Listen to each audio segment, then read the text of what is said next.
everyone, and welcome back to yet another episode of Literally My Life. Long time no see. I haven't seen you guys in a very long time, and that's all my fault. I will take full responsibility. If you're new here, my name is Alexandra Lamine, but I'm better known as Chicago Barbie, and I'm here to guide you through girlhood. Okay, the ages of like 13 to 21, I feel like are a nightmare. I'm almost 19, so I'm like halfway done with it. I'm pretty much done with that now, but those ages are like really hard to deal with. But I'm here to guide you. I tell you about all of my experiences of like driving for the first time and dating and making friends and moving to college and going through high school and acne and your first love and all those things. I'm here to guide you through it. So welcome to Literally My Life. So today's episode is something that I feel like is really resonating with me because all of my friends right now are going through breakups. I think this is the first time all my friends are going through breakups and I'm not going through something. Kind of makes me want to celebrate, like twerk a little bit, but it's not really the time for that. I have been seeing all of my friends go through these breakups and deal with them in different ways, and because of that I've written this episode today titled How to Raise Your Standards and How to Never Lower Them, because I've realized in my experiences with dating, if you keep a certain standard and you never lower your standard, you will avoid a lot of trouble. Those are wise words from my mother, Mama Barbie. So let's get into today's episode. But before we get into today's episode, make sure to follow Literally My Life's Instagram and TikTok. Both links are linked in the episode description below. Read our article about this because I wrote an amazing article about this. It's coming out the same day that this comes out, so it's probably already out now that this is aired. So make sure to subscribe to Literally My Life, the blog. We're bringing blogging back in 2026. And make sure to subscribe to our YouTube channel. I think I just dropped a vlog. The Darty vlog should be up now too. So there's a lot of you guys to catch up. There's a lot for you guys to catch up. The Chicago Barbie's always doing something. But without further ado, let's get into today's episode. So I think at some point, every woman has to decide, am I going to accept what's given to me or am I going to choose what I deserve? Which one are we going to choose, okay? Today we're going to be talking about my dating experiences and just dating experiences in general. I'm going to be picking and pulling from different places. We're going to be talking about the lessons that I have learned,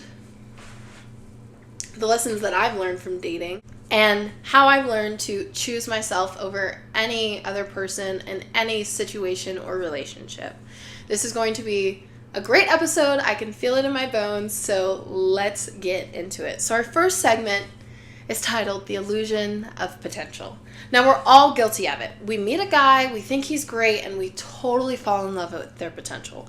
We think that he can be this great guy, this superhero, somebody who can come in and save us and make us feel good about ourselves and make us forget every flaw that we may or may not have. And we totally fall in love with this version of a guy that we have created in our head.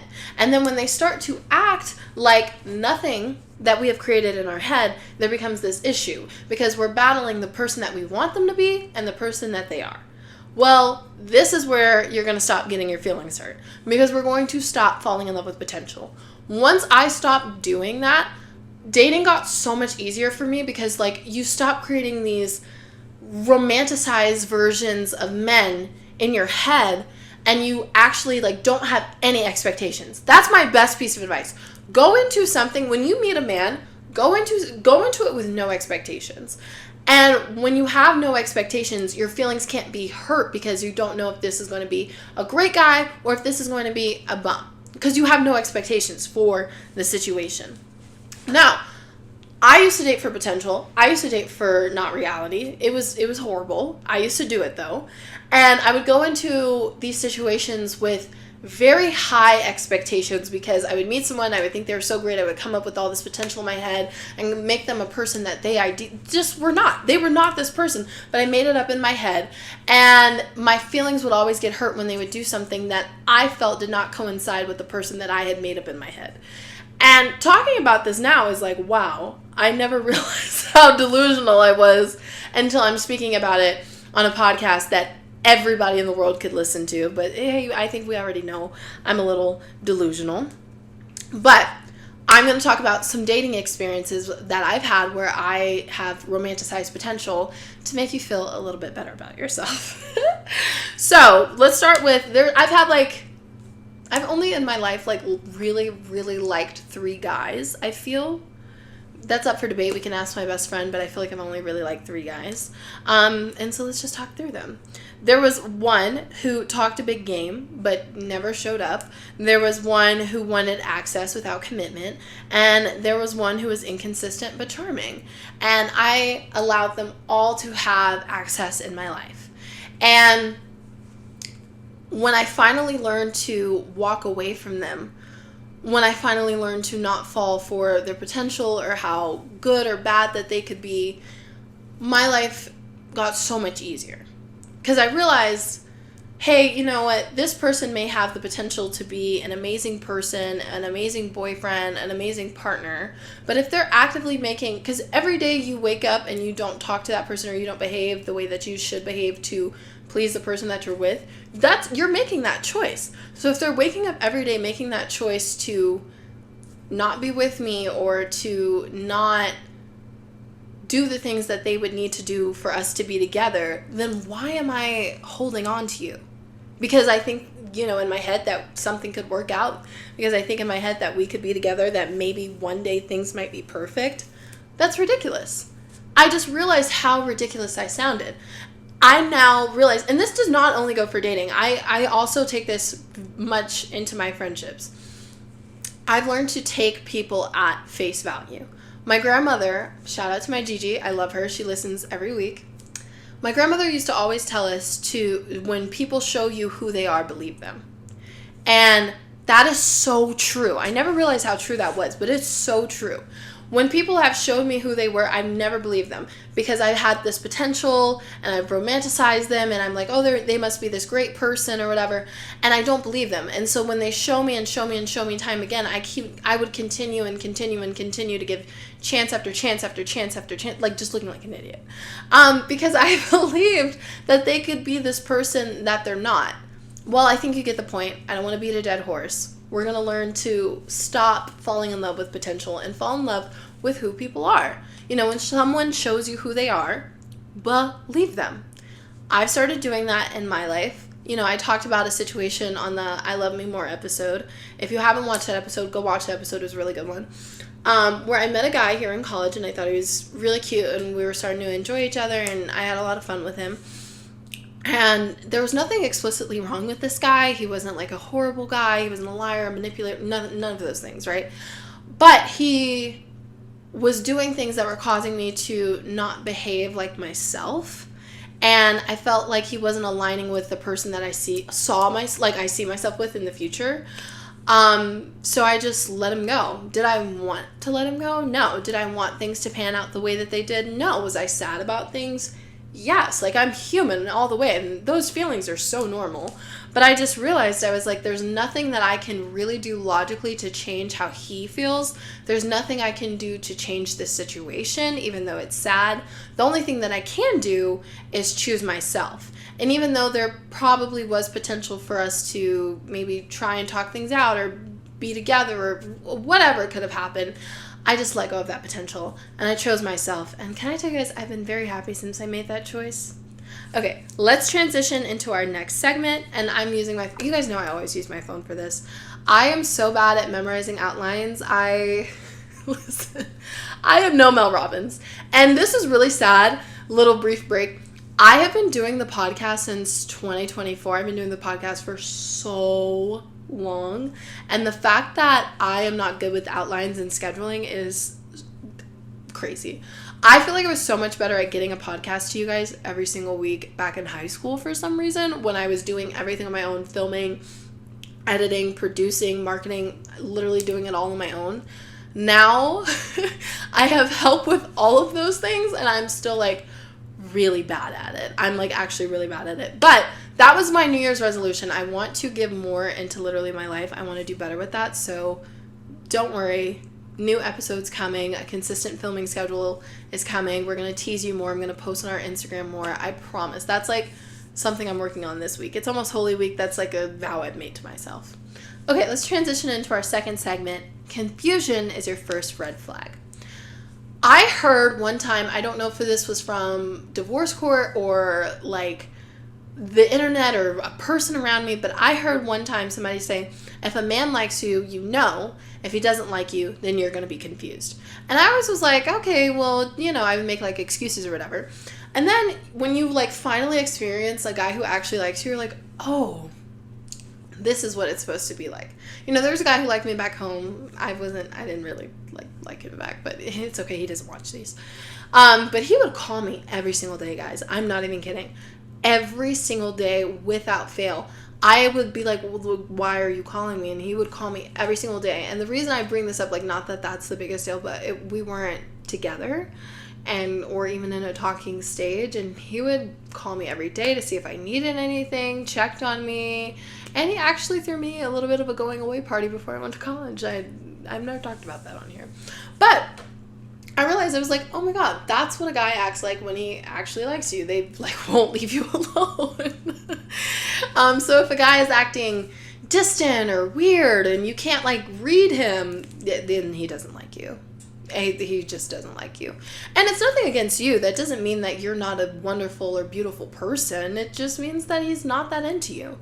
Back in 2024, when I first started the podcast, I did an episode titled He's Just Not That Into You, because that's a canon event. As a woman, every single woman has experienced a guy who's just not that into them. It happens to everyone. And I think the issue is when you experience that, because I know I'm guilty of this, I used to think like, oh my God, there must be something wrong with me. Like maybe I'm not funny enough or attractive enough or smart enough or whatever for him to not be that into me. But usually it has nothing to do with you. Usually it's more something weird about them. Guys are weirder than you think. Guys have weird specific types, or you might remind them of somebody, or you might look like their mother, or it could be anything, I swear. And then they're just not that into you for that weird reason. And it's not a big deal. It doesn't mean that you're any less of a person because a guy likes you.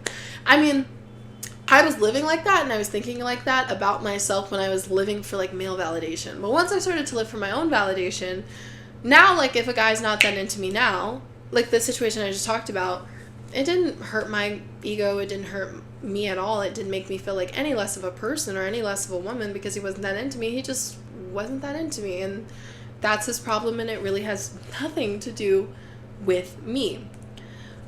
Every time I felt confused in past relationships, situationships, talking stages, kisses, everything that I've dealt with, I should have left. I definitely should have left. If I had left when I had a gut feeling to leave, I could have avoided myself a lot of pain, a lot of stress, a lot of heartbreak, a lot of tears, a lot of crying, a lot of calling my friends all the time to annoy them about little details about guys that they absolutely hated for me. I could have avoided all of it if I had just left them alone when I felt confused, when I felt weird. Because what kind of guy who genuinely likes and cares for you is not going to be texting you back, is going to stand you up, is going to, just leave you confused, like, oh, what are we? If you have to ask that question, then you're nothing. And I'm not trying to be, hurtful or like brutally honest or hurt anybody's feelings. It's just the truth. It's just the truth. So here are some patterns to look out for. Mixed signals, hot and cold behavior, and intense moments with no follow through. That was a dig. You see any of those? Run. Choose yourself immediately. And you might think, oh my God, but we have this great potential and we have this great chemistry when we're together. It's when we're not together that's the problem. Why? We're adults. Like, why does a guy have to be with you 24/7 to show that he likes you? He can't call you and tell you that? That's weird. And you want to commit to somebody like that? You deserve better. I deserve better. You deserve better. We both know we deserve better. So don't settle for that, please. Clarity is kindness. Confusion is a warning. Now I'm going to move into our third segment, access versus effort. Now this is something that I have really been learning recently. I run a strict program. Let me just make that clear. I probably should talk about this at first. I run a very strict program. I, in my years, have seen that my grandmother's words are very true. When people show you who they are, you believe them. And my grandmother used to also say, people treat you how you let them. A guy, I feel, and I've seen this in my life, and I'm sure you guys can relate too, will run all over you if you let him.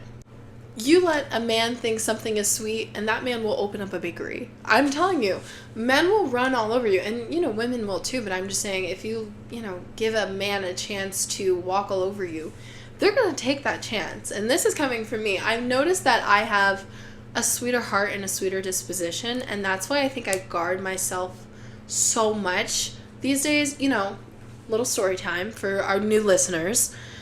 Last summer, I completely, and I'm just saying this unashamed, I completely fell for someone I had no business falling for. I met this guy, and very, very quickly, I decided that he was a good person. I fell for his potential. I fell for the things that he told me. I listened to what he said, and I believed what he said. And he gained my trust very, very quickly. And I held on to his every word, and then one day he decided he didn't want us to, continue whatever we were. And that hurt. That sucked. Like, who likes to be dumped? But then everything started to crumble after that. Everything fell apart, and I realized that everything about him was an act. He was a complete illusion. And not that I romanticized him so much where I just hung on to him, but I took him at face value. And I believed everything that he said. And he absolutely broke my heart when I realized that he was not at all the person that he presented to be. And you can ask, well, you can't, but I wish I had my close friends here to tell you how distraught and how hurt I was after that, and how it literally almost broke me into two. And I was just so hurt after that. I had to completely rebuild myself after that. But I'm glad that it happened because it taught me a lot of lessons.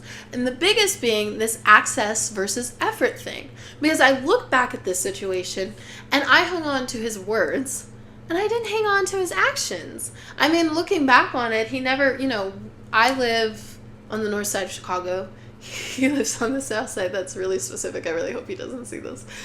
And where he lived was probably about a 30 to 40 minute drive without traffic. I'll give traffic 45.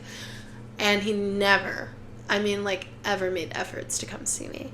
Whenever I saw him, it had to be in a social setting, a group setting. We never went on dates. Oh, that's so embarrassing. We never did. I felt for someone who didn't even take me on dates, but I gave him complete access to me and my heart. And I'm not talking about sexually. If that happened, I'd tell you guys. Trust me, but no. But I gave him complete access to my heart without him giving any effort to get there. So I hate that I did that. But I've learned so much about letting men have access to you and your feelings. That's a whole thing. Another thing is letting men have access to your body. I'm in college. I'm almost 19, and I see people sleep around all day, every day. At every party you go to, you're going to see two people leave with each other. And what about it? I'm a true Christian, so I don't judge. If you want to go and have premarital sex or fornicate, that sounded judgmental. But I swear to God, I don't judge. I've kissed people. I've done stupid stuff before sexually, so I get it. I'm not here to judge anyone. But when you let a man have your body too early, he's going to think, his mindset just changes, right?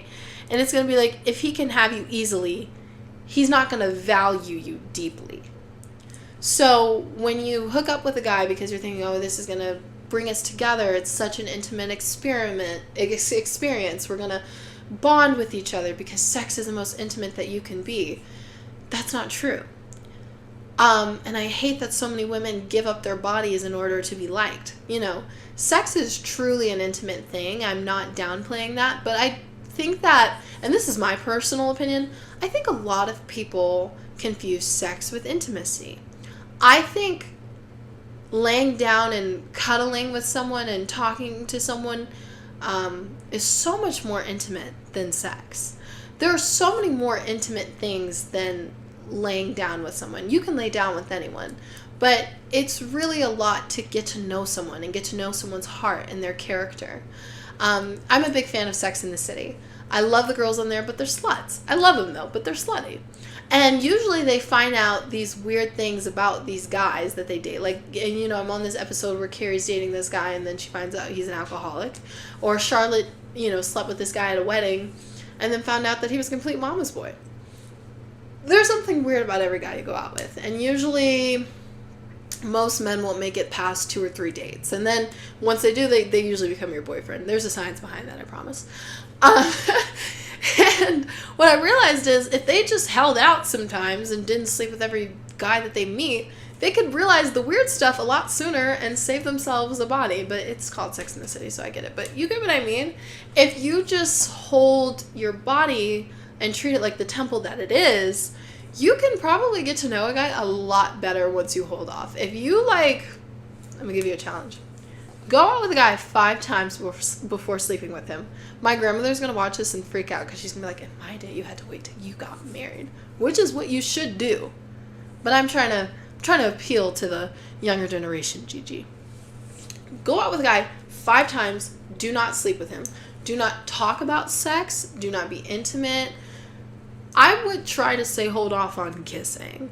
I know that's hard. I get it. But try to hold off on that. And if you do kiss, don't kiss, make out. Just peck. And see if you can get to know this guy's family history, his childhood, how he feels about his mother, all kinds of things. And by the 5th date, if you still want to sleep with him, go ahead, because now you know it all. But you probably won't, because you will stop liking a man once you get to know him. Ask me how I know that one. I've kind of gotten off topic here, but stop giving men access to your body and to your feelings without them giving the effort for that. Why do we let men just have us so easily? Why do we fall for people because they're attractive? That's all it takes is he's attractive and he comes from a good family, and so now I'm just going to fall head over heels for him, or, oh, he makes me feel pretty, he makes me feel wanted, let me sleep with him. That's all it takes? Don't you think you deserve a little bit more? Because at the end of the day, when he hurts your feelings, who's going to be there to pick you up? You. So value yourself better.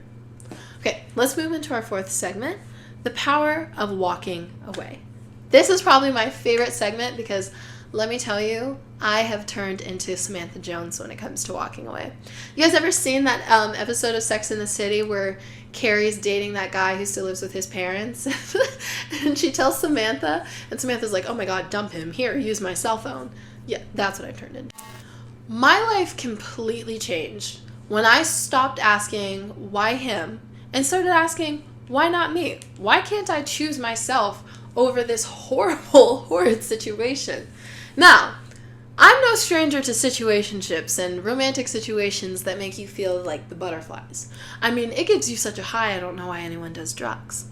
I get it. I mean, if anyone gets the rush and the intoxicating feelings that you can get when you like a man, oh, honey, you are talking to the right person. But I've also learned to choose myself over that rush, because it's like getting on a roller coaster with that feeling. Because you will go all the way up and you'll feel it at the top, and then you will it'll just crash. Because when he leaves, that's where it crashes. And then you're just on the ground and you're like, oh crap. And that's when you have to pick yourself up. And every situation where I've been left sad or even heartbroken or distraught, like in my saddest about a guy, I've looked around and I realized who's there to pick me up. And it's usually God, always God, and my friends and my family and myself. I look in the mirror and I see myself crying. I see myself have to pick myself up and resume normal life, even though I have a broken heart. So I realize I have to prioritize myself and my happiness, because at the end of the day, this is who I come home to. This is the person that I cannot escape.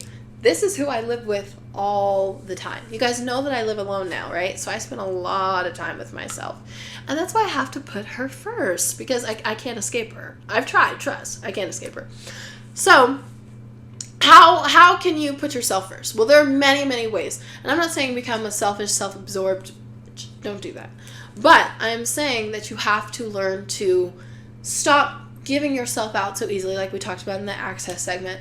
And you have to learn to walk away when things aren't serving you anymore. And this doesn't just apply to men. This can apply to literally anyone in your life. You have to learn to walk away when things don't serve you anymore.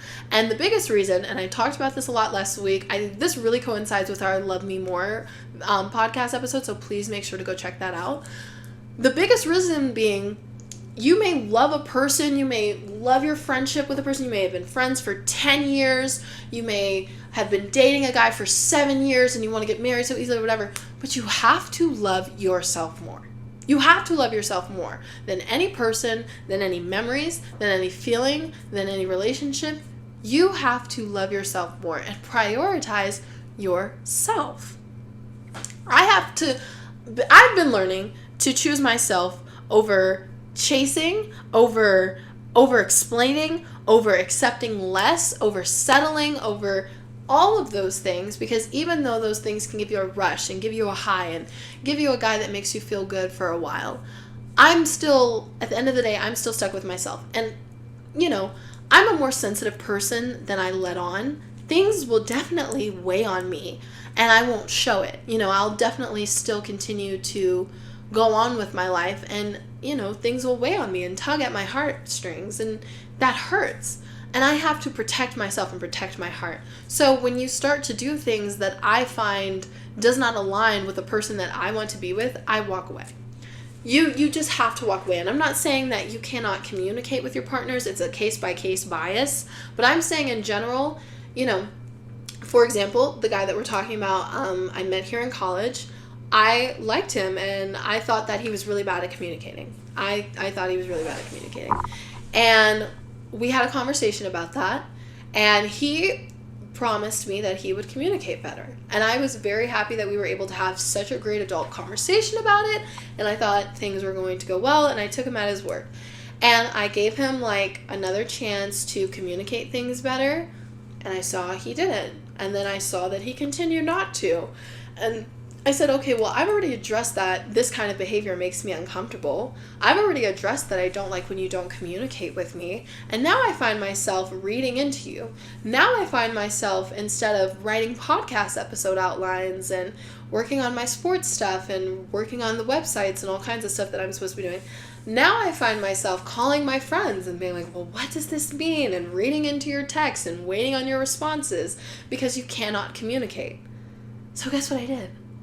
I blocked him. And I wasn't happy to block him. Did I want to block him? No. Oh my God, I really hope he doesn't see this. But I was like, that's not what I wanted at all. I wanted things to work out. I wanted things to be okay. But they weren't. And I walked away.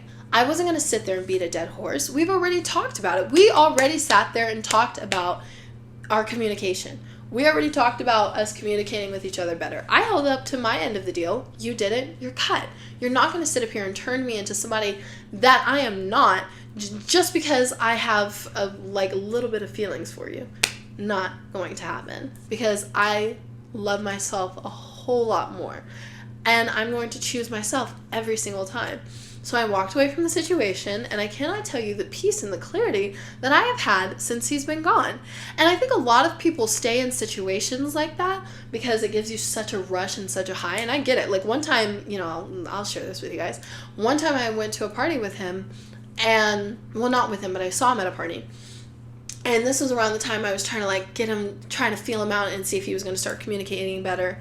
And he was holding on to me, and he was saying all the right things, and I got such a rush from that. Like I said, it was such a high. I don't know how anyone does drugs. It was crazy. So I get it.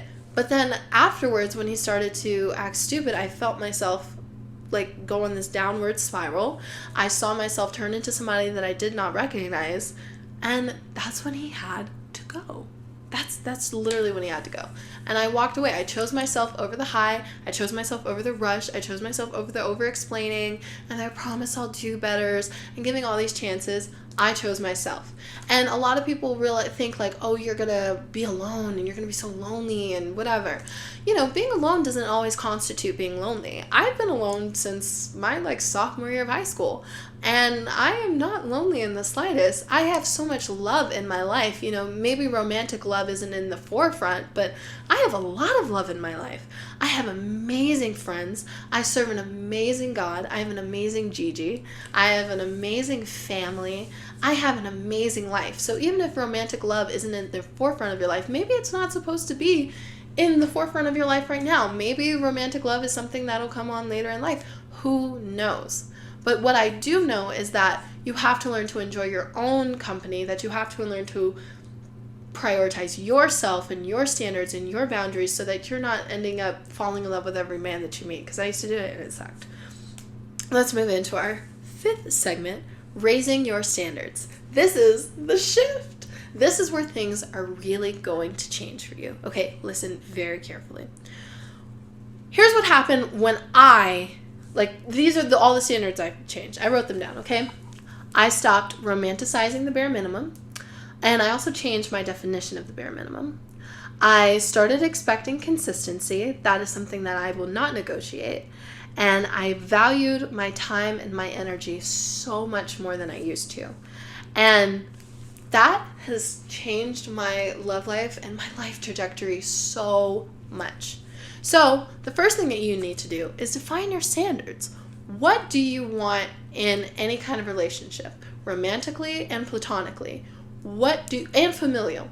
What do you want out of a relationship? Now, here are just some things I wrote down. Communication is a huge one for me. I don't think that you can really have a relationship without that. Trust, effort, respect, and intentionality.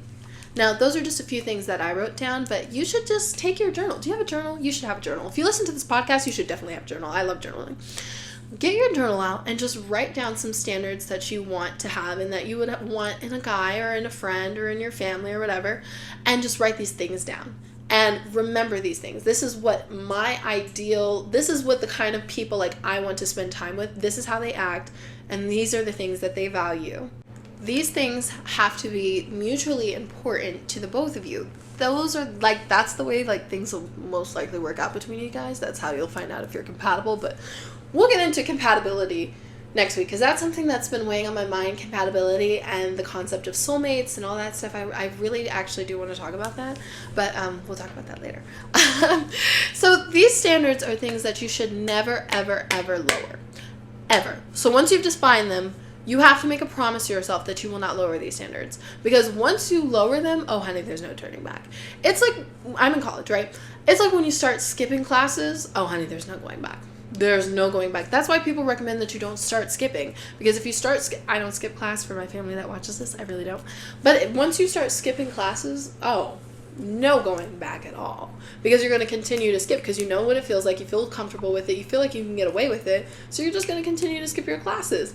That's the same thing with lowering your standards. You're going to be like, oh, well, I lowered my standards the last time and it wasn't that bad or whatever. You're just going to trick yourself, you know? It's horrible. So don't do that to yourself. Okay. Let's transition into our 6th and final segment, never lowering them again. This is super important. I hope you should have a notebook. You should be writing this down because we've been through enough, okay? Once you see the difference, you will not unsee it, okay? Please write this down. Discipline over emotions every single time. You need to practice discipline in your life, in every area of your life. But your standards has to be the biggest one. The biggest one. Because if you have no discipline for your standards, then you are going to continue to get ran over, and nothing changes unless you change. Nothing changes unless you change. If you are not going to sit up there and hold yourself to a higher standard, you think anyone else is going to? Do you think you're going to be treated the way that you want to be treated and you can't even hold firm boundaries?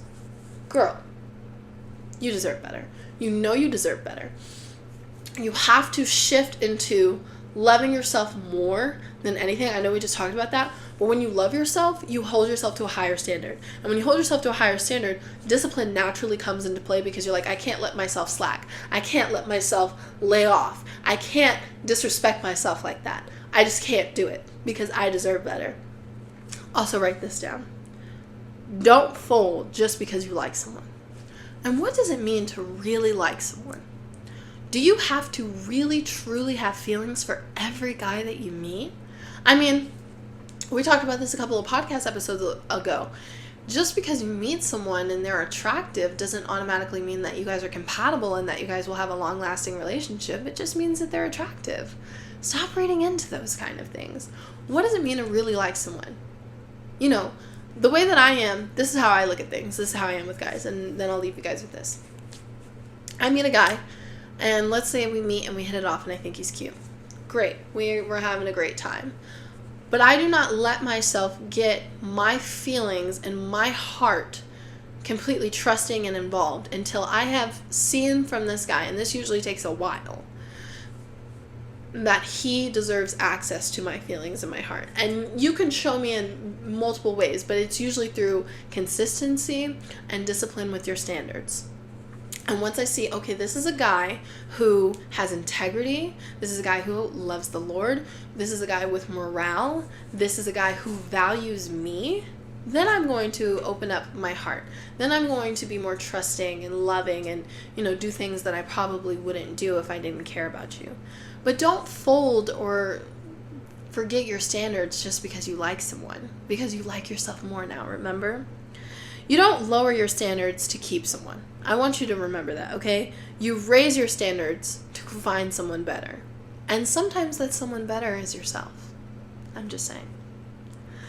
Okay, guys. Thank you so much for listening. This was an amazing, amazing episode. Oh my goodness, one of my favorites ever. This might actually be my favorite. I know I say that all the time, but this might actually be my favorite episode of all time because this is something that has really been weighing on my heart. I see so many beautiful, beautiful women going through situations where they're allowing a man to tear them down or break them down. And I don't ever want to see anybody go through that. And the best way to do that is to raise your standards. The best way to do that is to love yourself more, to choose yourself. And so I'm glad that I can be a guide. I'm glad that I can be holding your hand through this because it's a tough thing. I really wish, the whole point of this podcast is to be the person that I wish I had. I really wish that when I was 14 years old, I could have listened to an episode like this because it really could have saved me a lot of heartbreak and trauma. So I really hope it saves you all of those things. Now remember, we're going to do some affirmations. I don't chase, I don't convince, I don't compete. I don't chase, I don't convince, I don't compete. I'm in competition with absolutely no one, okay? And if you want me, you'll act like it. And remember, I will choose myself every single time. Every single time. Speaking of choosing yourself, there's so much coming up with the whole Chicago Barbie thing. I want to again thank you guys as my freshman year comes to a close, which I can't really believe. I want to thank you guys so much for all of the support and the love that I've gotten since moving to the University of Colorado Boulder. The whole Chicago Barbie persona, I never expected it to get the kind of attention and traction that it's been getting, and I thank you guys so much. There's a few things I want to talk about on here before we go. I am officially doing a live podcast, which I'm so excited for. I cannot announce a date yet because we're still working on, we have 2 dates set for the 2nd or the 3rd week of April. I really would love if you guys came out for that. I can't believe I get to announce that. I'm definitely going to make some videos teasing that, but this is for our real fans here. I would love if you guys came out. Admission is totally free. You guys get to see me and 2 other Boulder influencers talk about our lives and our experiences and get to meet us after, which is really cool. I have a website coming very soon. I know I've been talking about the website forever, but I've had so much difficulty putting it up. It's really hard to do it all on your own. Being a media personality and in college and being a sports girly, get me out of here sometimes, but it's great. I love my life. I love my career. I really do. We have a website coming soon. We have a lot more YouTube vlogs coming our way. I just did a Darty vlog yesterday, so I'm putting that up. I've combined 2 Darties because I wasn't that great with filming, but it's okay. And we have a lot more vlogs, so make sure to subscribe to our YouTube channel. And I'm bringing back the art of blogging, so make sure to subscribe to that because I will have special blogs on my website when it launches. And I just want to thank everyone who is supporting me. Continue to keep up with me because there's so much more to keep up with. And I will see you guys on next week's episode of Literally My Life. Bye, guys.